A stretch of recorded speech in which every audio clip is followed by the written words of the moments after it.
저의 스승이신 강일상 목사님께서 예전에 이런 말씀을 하신 적이 있습니다. 목사가 되면 누구나 똑같이 앓게 되는 병이 있다. 목사는 성경을 모두 알아야 하고 항상 정답을 말해야 한다는 강박증을 앓는다. 목사라고 어떻게 하나님의 말씀을 다 알고 모든 문제를 답할 수 있겠는가? 교인들의 평가에 중압감을 갖지 말고 모르는 것이 있다면 모른다고 솔직하게 말해라. 정확히 모르면서 답이라고 말해버리면 하나님이 주시는 답을 보지 못하게 된다. 저는 그 말씀을 들을 때 꼭 그렇게 살아야지 다짐했는데요. 그게 쉽지 않더라고요. 저는 아내와 아이들에게 꼰대란 말을 가끔 들을 때가 있습니다. 아내와 아이들이 이 말을 할 때 말이 다 끝나지도 않았는데 제가 말을 끊고 답을 말할 때 저에게 꼰대라고 말합니다. 그리고 대화가 끊어지지 않았어도요, 은연중에 제가 생각하는 답으로 자꾸 이렇게 대화를 이끌어가는 것 있잖아요. 제가 생각하는 답으로 막 대화를 이끌어 가려고 하면 여지없이 대화는 끝이 좋지 않게 끝나고 맙니다. 스승께서 우려하셨던 증세가 제게 나타나는 것이죠. 그러나 목회하면서 스승님의 말씀이 틀렸다는 것을 알게 됐습니다. 정답을 말하려고 하는 강박증은 목사한테만 있는 것이 아니었어요. 지금까지 만나는 교인들은 모두 자기 정답을 가지고 인생을 살아가고 있었습니다. 웃고 있는 여러분들도 다 자기 정답을 가지고 계십니다. 기도하는 것을 보면 금세 알 수 있어요. 하나님, 이렇게 됐으면 좋겠습니다. 저렇게는 절대로 되면 안 됩니다. 이미 자기 정답을 정해놓고 하나님께 기도하고 있는 것이 우리의 모습입니다. 이것은 위험한 기도이기도 해요. 저는 이것을 새옹지마 기도라고 말하고 싶은데요, 이 나쁜 쪽의 새옹지마 기도예요. 기도대로 됐는데 상황이 더 나빠지는 경우가 있어요.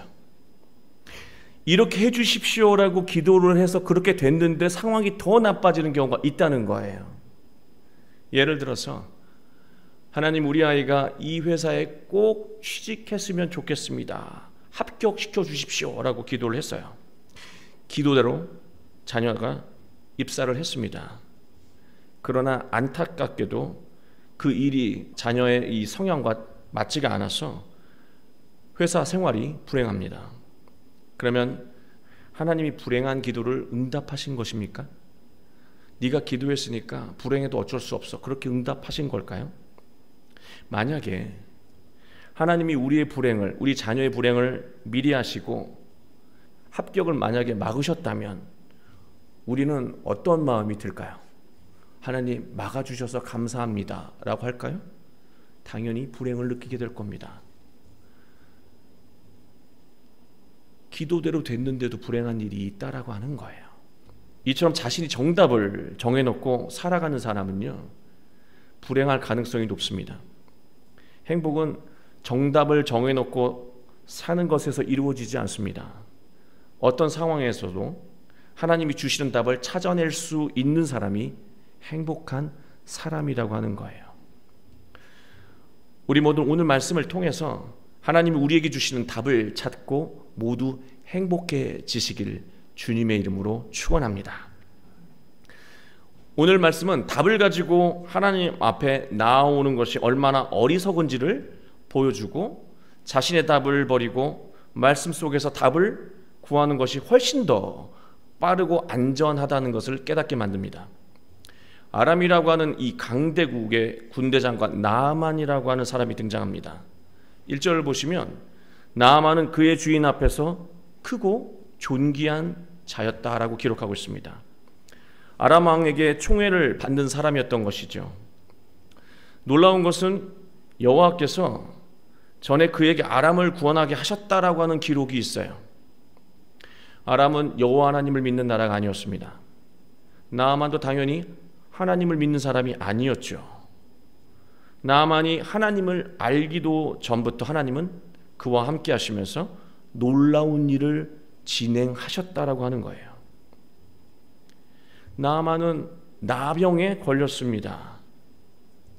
그는 이 모든 상황 속에서 불행을 느꼈어요. 이 나병이라고 하는 것은 나아만이 가지고 있는 모든 것을 앗아갔습니다.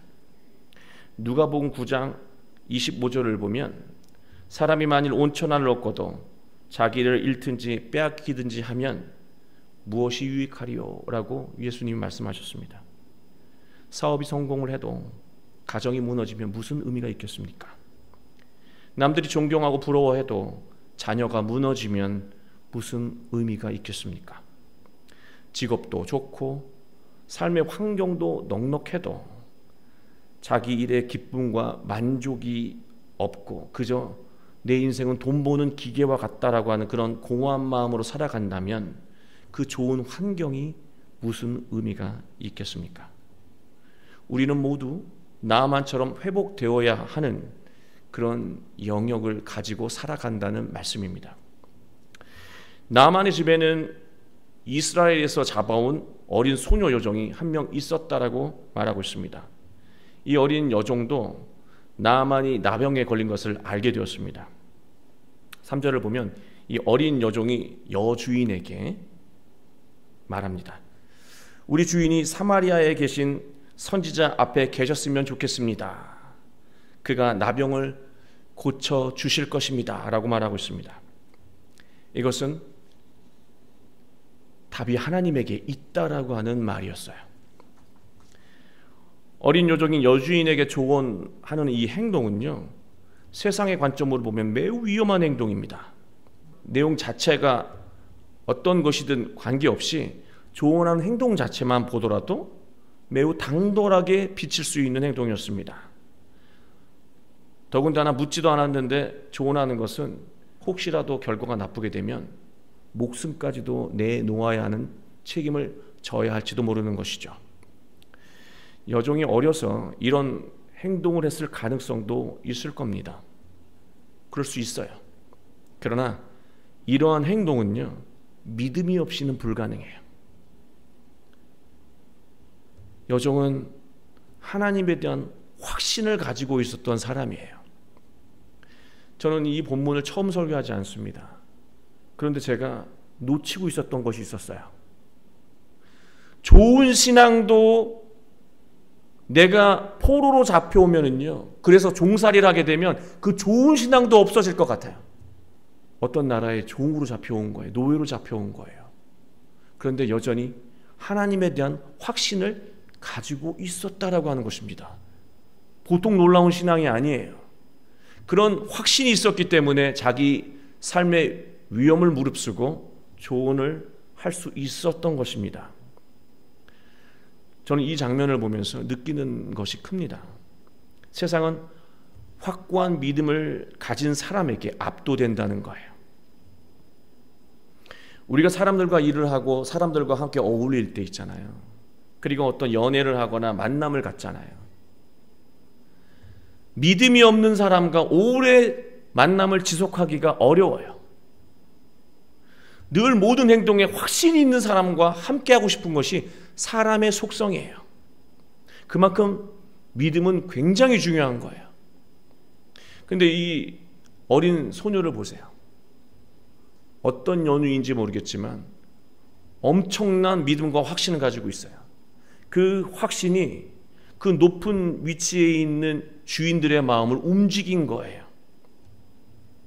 그만큼 믿음은 중요하다는 거예요. 더 자세히 말씀드리면 하나님에 대한 믿음이 이만큼 엄청난 파워가 있다라고 하는 것입니다.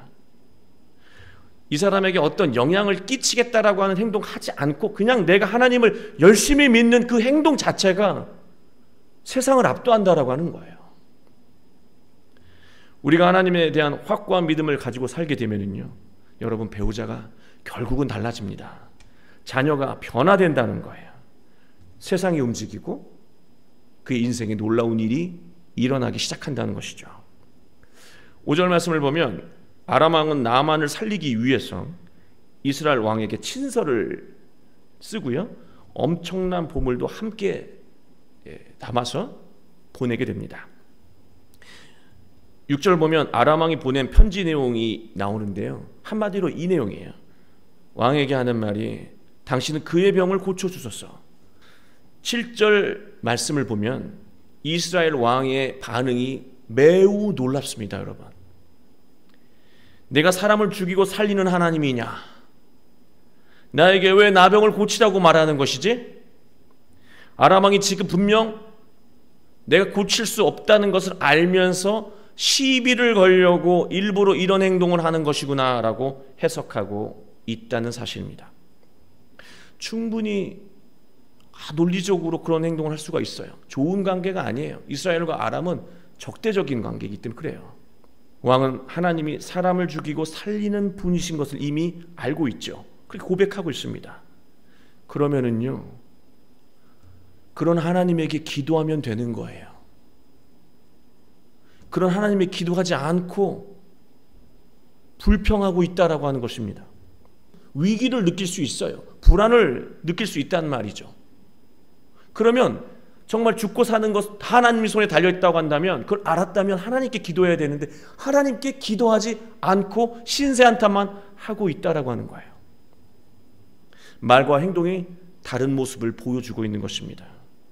왕의 모습이 오늘날 우리의 신앙의 모습은 아닌가 하는 생각이 들었습니다. 하나님은 모든 것을 하실 수 있다고 우리는 늘 고백합니다. 그런데 기도하며 하나님이 주시는 답을 구하지 않는다는 거예요. 왜 구하지 않을까? 마음 뿌리 깊은 곳에 나에게는 절대로 이런 일이 일어나지 않는다라고 하는 불신이 있기 때문에 그래요. 입으로는 모든 것을 하나님은 하실 수 있다라고 말하지만요, 마음 뿌리 깊은 곳에서는 절대로 이런 일은 일어나지 않는다는 그 불신이 있다는 거예요. 우리는 모두가요, 이성적이라고 여기며 살아가요. 저는 신앙은 비이성적이어야 된다, 그런 어리석은 표현을 하는 게 아니에요. 신앙은 이성적이어야 해요. 그러나 신앙은요, 하나님은 그 이성을 넘어선 일도 하신다라고 하는 거예요. 우리가 계산한 것보다 더 놀라운 일들이 우리 인생 가운데 펼쳐진다는 거예요. 우리의 계산을 넘어선다는 것이죠. 비이성적인 게 아니에요. 그거는 이성을 넘어서는 거예요. 그러나 왕은 이런 생각을 하는 거죠.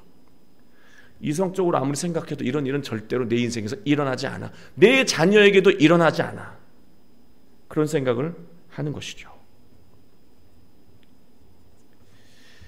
단정하는 겁니다. 인생의 답을 단정하며 살아가는 거예요. 여러분, 지금 인생을 살면서 선한 일인데 안 되고 있는 일도 있잖아요. 단정하지 마십시오. 여러분의 수준으로, 그 이성으로 규정하지 마세요. 하나님이 주시는 놀라운 회복의 답이 여러분 곁을 떠나갑니다. 이스라엘 왕은 이미 답을 가지고 있어요. 이런 일은 절대 일어나지 않는다는 거죠. 나병이 낫는 일은 불가능하다라고 결론을 지은 거예요. 그러나 건강한 신앙은요, 나는 못해. 그러나 하나님이 나와 함께 하시면 나는 할 수 있다. 그게 건강한 신앙이에요. 답을 정해놓고 삶을 살아가면 그 답대로 되지 않으면 늘 불행하잖아요. 또 때로는 답대로 돼도 또 불행하잖아요. 그러나 진정 행복한 사람은 답을 정해놓고 사는 게 아니라 어떤 환경 속에서도 자기 답이 아니라 하나님의 답을 찾을 수 있는 사람이 행복한 사람이라고 아까 말씀드렸습니다. 하나님은 하실 수 있다는 거예요. 여러분, 왕이라고 하는 이 좋은 환경에서 살아도요, 하나님에 대한 믿음이 없으니까 어떤 일이 일어났습니까? 완전히 자신감이 없어요. 세상에 끌려다닙니다. 그리고 두려움에 이끌려서 올바른 판단을 하지 못하고 있어요. 여러분, 하나님에 대한 믿음을 잃어버리잖아요. 그리고 두려움에 가득 차잖아요. 어떻게 결정하는 줄 아십니까? 가장 소극적인 결정을 해요. 가장 낮은 차원에서 결정한다는 거예요. 그런 인생엔 꿈도 비전도 없어요. 근근히 먹고 사는 것 외에는 그의 결정을 움직이지 못한다는 거예요. 그게 두려움에 휩싸인 사람들이 결정하고 살아가는 삶의 모습이에요. 심지어 왕이에요. 왕도 그러고 산다는 거예요. 하나님에 대한 확신을 잃어버리니까요. 여러분, 건강 탓할 필요 없어요. 건강은 연약해질 수밖에 없는 거예요. 재정 형편 탓할 필요 없습니다. 노예로 잡혀온 이 어린 소녀의 처지를 한번 생각해 보시기 바랍니다. 당당하고 자신감 넘치는 이 즐거운 인생은요, 삶의 환경에서 나오지 않는다는 거죠. 하나님에 대한 확고한 믿음과 신념에서 나타난다는 거예요. 8절 말씀을 보시면 이스라엘의 왕의 처지를 드는 엘리사 선지자는 왕에게, 왕이시여, 나아만이라고 하는 그 군대 장관을 나에게 보내주십시오. 나아만이라고 하는 사람, 이미 선지자가 있다는 것을 알고 온 사람입니다 라고 서신을 보냅니다. 나아만은 왕에게 그 얘기를 듣고 이제 엘리사 선지자가 있는 곳으로 가죠. 근데 독특한 모습으로 가고 있습니다. 병을 고치러 가는 사람이 맞나 싶을 정도의 모습으로 가고 있는데요, 구절을 보면은요, 말들과 병거들을 거느리고 엘리사 집에 갔다고 기록하고 있습니다. 여러분, 의사를 만나러 가는데요, 전쟁 준비를 하러 가는 사람처럼 가고 있어요. 왜 그랬을까요, 여러분? 나의 강대국의 위험 있는 존재라고 하는 것을 좀 보여주고 싶지 않았을까요? 전 충분히 가능하다고 생각해요. 여러분, 전 이 장면을 보면서요, 나아만은 몸만 나병이 걸린 게 아니라요, 영적으로도 병이 걸린 사람인 것을 알 수가 있어요. 무슨 말이냐? 영적으로 병이 들게 되면은 삶의 문제에 대한 본질을 보지 못하고 엉뚱한데 모든 에너지를 총력한다는 거예요. 집중해야 될 것, 문제가 해결되는 그 구석을 집중하지 않고요, 엉뚱한 것에 과시하는 쪽에 힘을 쓴다라고 하는 거예요. 점점 병이 더 깊어지는 것이죠.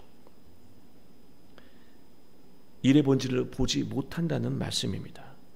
답을 보지 못하게 돼요. 엘리사는 사자를 그에게 보내죠. 처방을 내립니다. 요단강에 가서 7번 몸을 담궈 씻으라고 말하죠. 그러면 네 살이 회복되어 깨끗해질 거라고 말합니다. 엘리사가 말하는 것은 바로 하나님이 주신 회복의 답이었습니다. 그 처방을 듣고 나아만은 화가 났습니다. 자신이 기대했던 답과 너무나 달랐기 때문입니다.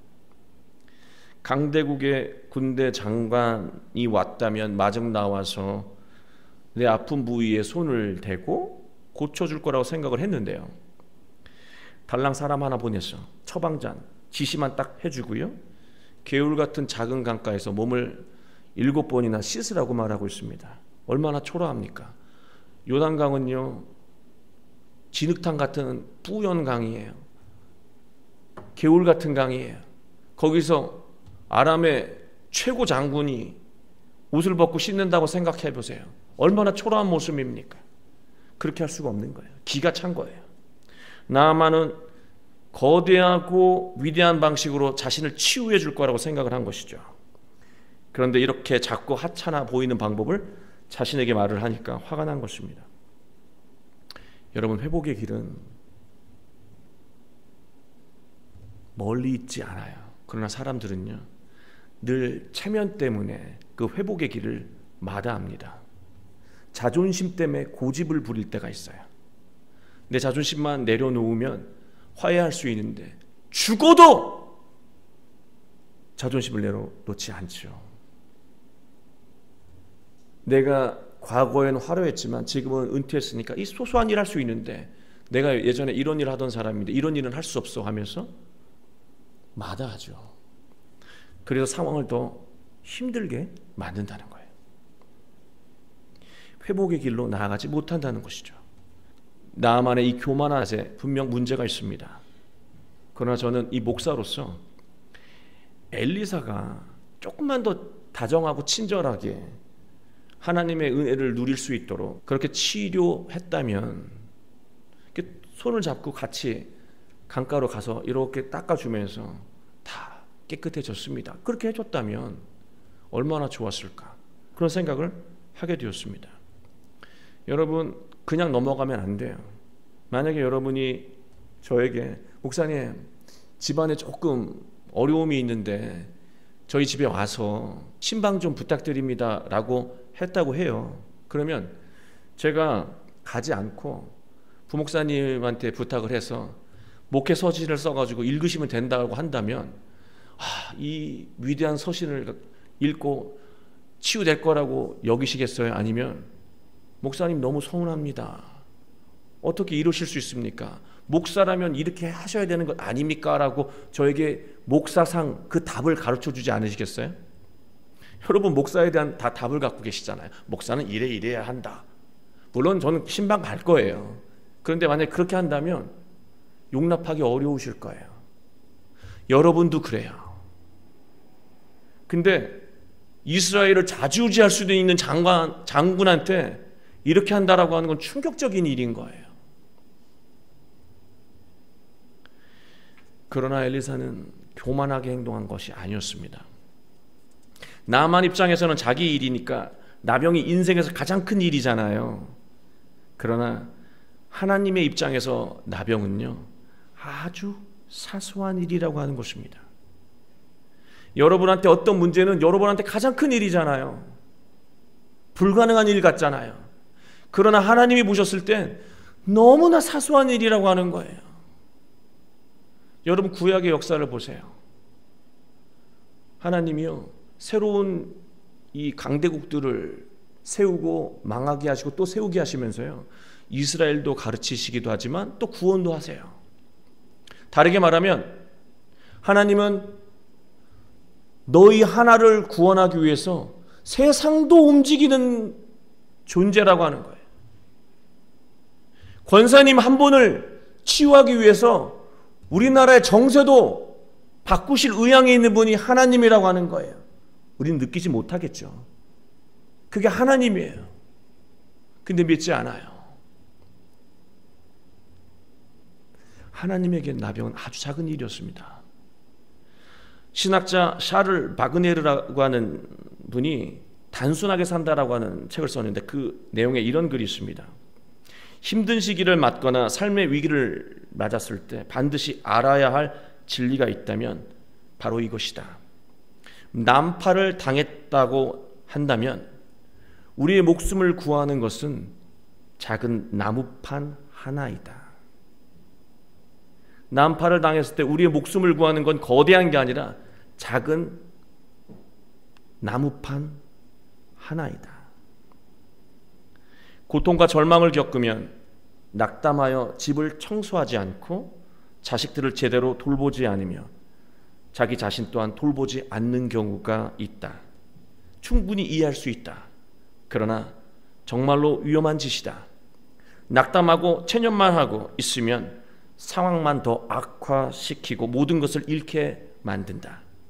작게 보이더라도 나무 조각 하나를 놓지 말고 의지해야 한다. 나중에 대홍수가 끝나면 살아남은 당신이 땅의 주인이 되게 할 것이다. 그 나무 조각 하나가. 풍랑 속에서 우리를 구해주는 것은 거대한 배가 아니에요. 보잘것없이 보였던 부서진 작은 나무판 하나라고 하는 것입니다. 마태복음 25장 21절을 보면 예수님 이렇게 말씀하셨어요. 착하고 충성된 종아, 네가 적은 일에 충성하였으며 내가 많은 것을 내게 맡기리니 내 주인의 즐거움에 참여할지어다. 위기의 순간에 우리를 구하는 것은 거대한 것이 아닙니다. 지금 내가 겪고 있는 어려움과 전혀 관계없어 보이는 신앙의 작은 행위들, 신앙의 일상적인 일들이 우리를 위험 가운데서 구출한다는 말씀이에요. 속상하고 슬프잖아요. 답답하잖아요. 내가 생각하는 답과 무관해 보이는 일들이 있잖아요. 나는 죽을 것 같은데 지금 내 자식과 상관없는 얘기를 듣는 게 내 자식을 위해서 무슨 도움이 된단 말인가, 그렇게 생각할 수 있어요. 그러나 예배 속에서, 기도 속에서, 나눔과 헌신 속에서 자신의 역할을 감당하는 가운데 위로와 회복, 깨달음과 지혜를 얻게 만드신다는 것입니다. 예수님도 큰 일을 하신 후에 항상 기도하셨어요. 그리고 말씀을 묵상하는 것을 멈추지 않으셨습니다. 13절, 나아만의 종들이 말했습니다.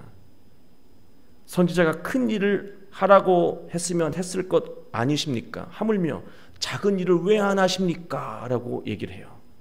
저는 이 본문에서 보지 못했던 걸 또 발견했어요. 종들이, 복수예요.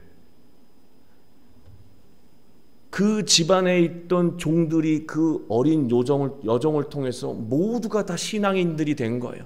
하나님은 계속해서 선한 변화를 이끌고 계시다라고 하는 것이죠. 계속해서 변화되고 있다라고 하는 거예요. 나아만처럼 자신이 생각하는 답을 버리고 순결한 모습으로 깨끗한 마음으로 하나님 말씀 앞에서 다시 나아만은 섰습니다. 그리고 말씀대로 7번 몸을 담그며 순종했습니다. 한 번이 아니라 7번이에요. 작은 일을 한 번 한다고 뭐가 변화가 되겠어요, 여러분? 꾸준해야 돼요. 신학자가 말씀하신 것처럼 계속해서 밥을 하고, 계속해서 일을 하고, 계속해서 청소하고, 계속해서 좋은 말을 하고, 내가 속상하다고 짜증내고 성질을 내는 게 아니라 귀한 만남을 귀하게 여기고 내가 해야 될 도리들을 계속 하는 거예요. 한 번, 두 번, 세 번, 네 번. 속상해도 계속 이 작은 일들을 멈추지 않고 자녀를 돌보고 보살피고 계속하는 거예요. 그러다 보면 진리를 발견하게 되고 그 모든 상호관계 속에서 놀라운 변화가 일어나기 시작한다는 거예요. 회복이 일어난다는 거예요. 하나님이 약속하신 일들이 우리 삶 가운데 나타난다는 것이죠. 작은 일이지만 하나님을 믿고 인내하며 끝까지 순종하는 나아만은 회복되었고 어린 아이와 같은 살을 갖게 되었습니다. 여러분, 나아만이라고 하는 사람의 이름의 뜻은요, 즐거움이라고 하는 거예요. 나병 걸린 사람이 무슨 즐거움이 있겠어요? 그는 즐거움을 다시 회복했습니다. 작게 보이고 자기가 생각했던 답과 전혀 무관해 보이는 작은 일이라도 하나님의 말씀에 순종했기 때문에 모든 것이 회복되었고 즐거운 인생을 다시 회복할 수 있었습니다. 내 남편이 이랬다면, 내 아내가 이랬다면, 내 자식이 그때 조금만 더 했다면,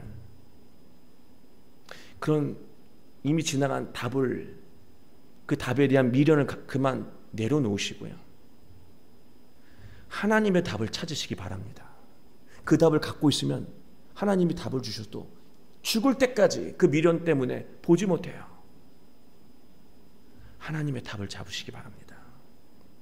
우리는 모두 문제를 가지고 살아갑니다. 그 문제 때문에 인생이 즐겁지 않습니다. 지금까지 자신이 가지고 있던 인생의 답을 이제 다 내려놓으시기 바랍니다. 답이 아니에요. 하나님을 확신하고 말씀에 순종하며 신앙의 작은 행동부터 다시 시작하시기 바랍니다. 하나님 말씀 안에서 마음을 바꾸고요, 미련 다 버리시고 현재의 상황을 인정하고 여기서부터 새롭게 시작해야 될 게 무엇일까? 작은 하나부터 시작하는 거예요. 표정을 바꾸세요. 이런 표정으로는 선한 것이 안 나와요. 웃으세요. 웃으시라고. 웃으면 웃을 일이 생겨요. 말과 행동을 바꾸세요. 해왔던 삶을 조금씩 바꿔보는 거예요. 한 번만 하지 마시고요, 안 되네 그러지 마시고 인내심을 가지고 7번, 7번에 7번, 그 7번에 7번을 하나님을 믿고 확신하면서 진행하시기 바랍니다. 여러분이 겪고 있는 인생에 해결되지 않았던 모든 문제, 이거는 절대로 되지 않아, 이성적으로 봤을 때 안 되라고 했던 것들 다 해결될 거예요. 다 치유될 것이고, 다 회복될 것이고, 다 부흥될 것입니다. 여러분, 나아만이 자기를 더 고통스럽게 했던 거는요, 내 생각에는이었어요. 내 생각에는 이럴 줄 알았다. 그 생각이 옳지 않다는 거예요. 우리 교회를 위한 일이 내 생각에는 그거 다 버리라고 하는 거예요. 네 생각이 중요한 게 아니라 나의 생각이 중요하고 나의 뜻이 중요하다. 그게 답이야. 그것을 보거라. 하나님은 우리에게 오늘도 말씀하고 계십니다. 그 답을 한 주간 발견하시고 가정의 충만함을 누리시고 교회의 부흥의 역사에 귀한 역할을 감당하는 여러분이 되실 주 예수 그리스도의 이름으로 축원합니다.